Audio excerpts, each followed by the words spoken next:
Speaker, Atlantic Canadians are suffering under a Liberal government that has allowed housing costs to double and housing inflation to rise faster in Canada than in any other G7 country. In Halifax, homelessness has doubled in just the last 2 years. Over 1,100 in the city are homeless, and 123 of those at least are children. These children do not want more government bureaucracy. They want a place to call home. When will this Prime Minister understand that doing more of the same is actually going to make the problem worse? The Honourable Minister of Housing and Infrastructure. Merci, Monsieur le Président. Thank you for the question. And homelessness is a huge challenge right across the country. And we face a huge challenge in tackling that with affordable housing. We need to be working with the cities and towns, with First Indigenous communities to make sure we are delivering. There's a reason we have a new government here, a new cabinet that's focused on building Canada. Focused first and foremost on building affordable housing for the people who need it the most. Thank you, Mr. Speaker. The Honourable Member for Fundy Royal. Mr. Speaker, the same old government with the same old failed solutions. This housing crisis didn't just happen. It's the direct result of 10 years of Liberal government mismanagement. After only a decade, rent in Canada has doubled. The amount required for a down payment to buy a home has doubled. Mortgages have doubled. The dream of owning a home in Canada is slipping away for many Canadians. When will this minister understand that doing more of the same and having the same failed policies is not going to result in a solution for Canadians?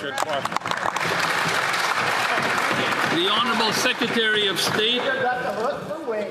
The Honourable Secretary of State for the Canada Revenue Agency and Financial Institutions. Thank you, Mr. Speaker. Thanks to the member opposite for the question. Mr. Speaker, I'm blessed to have the opportunity to answer questions in this House. But, Mr. Speaker, the member opposite would have a lot more credibility if he didn't vote against the Wrapping Housing Initiative, the Federal Co-Investment Fund, the Housing Accelerator Fund that is community wanted. Mr. Speaker, the Conservatives hold themselves up as stewards of housing. They are not. They voted against every housing initiative that we put forward to help Canadians. Thank you, Mr. Speaker. The Honourable Member for Pitt Meadows, Maple Ridge.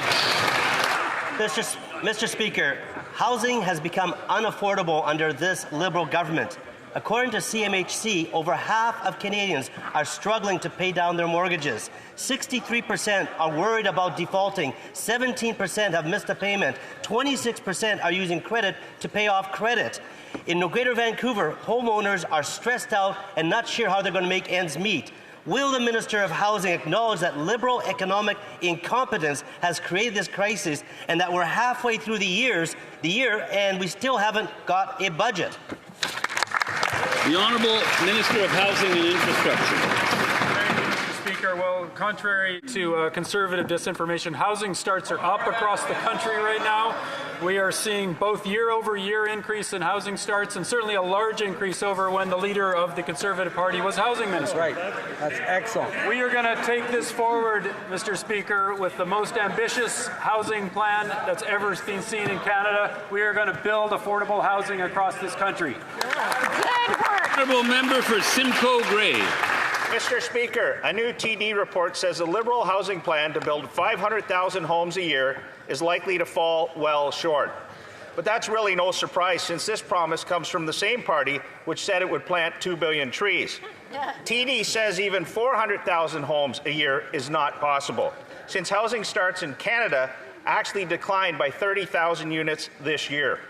Mr. Speaker, without a budget, there is no real plan for housing. Right. When will this government table a budget so Canadians can know if this latest Liberal promise will allow them to afford a roof over their head? Great. Here. The Honourable Minister of Housing and Infrastructure. Thank you, Mr. Speaker. Well, this new government is taking action on housing affordability with a GST cut for new home buyers. And we appreciate the support around the House for that initiative to make housing more affordable. Excellent. But we're going to go a lot farther than that. We have to revolutionize how we build housing in this country with modular, off-site construction to make our industry more efficient, to deliver the housing faster, greener, and cheaper. Thank you. L'honorable député de Portneuf. The Honourable Member for Portneuf, Jacques Cartier. Mr. Speaker, buying a home is a dream for many young Canadians, but according to the CMHC, They are worried. They're looking at their budget, and 63% of them are worrying that they might default on their mortgage. The main reason for that being the increase in the cost of living. Instead of flying by the seat of its pants, this Liberal government should draw inspiration from our young people.